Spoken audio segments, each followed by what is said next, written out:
পরিশ্রম করেছেন, আমাদেরকে পরামর্শ দিয়েছেন এই কাজটি করার জন্য।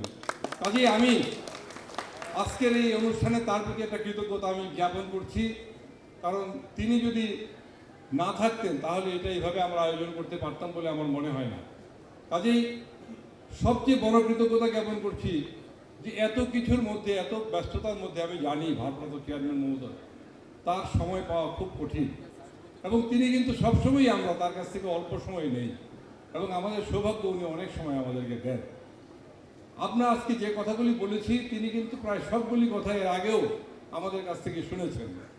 আমি সংক্ষিপ্তভাবে একটা কথাই বলবো যে এই দেশের ধর্মীয় সংখ্যালঘু, উনি সংখ্যালঘু কাউকে বলতে চান না, কিন্তু আমরা বলি যে ধর্মের দিক থেকে আমরা যারা সংখ্যালঘিষ্ঠ তাদের সবসময় আমরা নিজেরাই একটা দুর্বলতা নিয়ে সবসময় থাকি। আমরা আশঙ্কা করি আমাদের বোধহয় সরকার বোধহয় সঠিকভাবে আমাদেরকে হয়তো অধিকার দিবে না, আমাদের হয়তো সম্পদ ঠিক মতো আমরা করার সুযোগ পাবো না।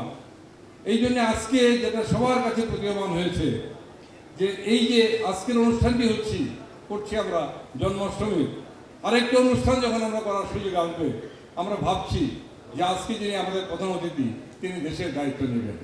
কাজে তার কাছ থেকে অনেক কিছু আমাদের প্রত্যাশা।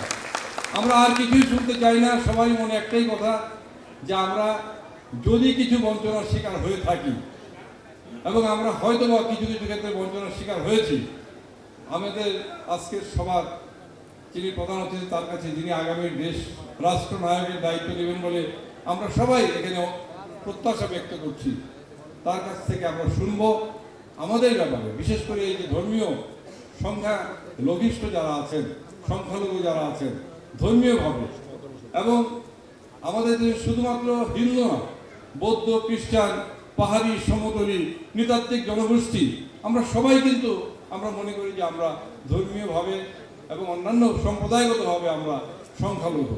কাজেই আমাদের যিনি প্রধান অতিথি উনি কখনো স্বীকার করতে চান না এবং স্বীকার করেন না। উনি বলেন আমরা সবাই বাংলাদেশি, সবার অধিকার সমান এবং সবাই একই রকম অধিকার নিয়ে আমরা বসবাস করবো। কিন্তু আমাদের অনেকগুলি ছোট ছোট বিষয় আছে, অনেকে বলেছেন, আমি আর বলবো না, বললে অন্যরা কথা বলতে পারবেন না, জাতীয় নেতৃবৃন্দ আছেন। আমি ভারপ্রাপ্ত চেয়ারম্যানকে অকৃত্রিম কৃতজ্ঞতা জ্ঞাপন করে, এবং তিনি যে আমাদের সময় দিয়েছেন এবং আমাদের বরাবরই উনি অনেক সময় দেন, এই জন্য কৃতজ্ঞতা জ্ঞাপন করে আপনারা যারা দূর দূরান্ত থেকে এসছেন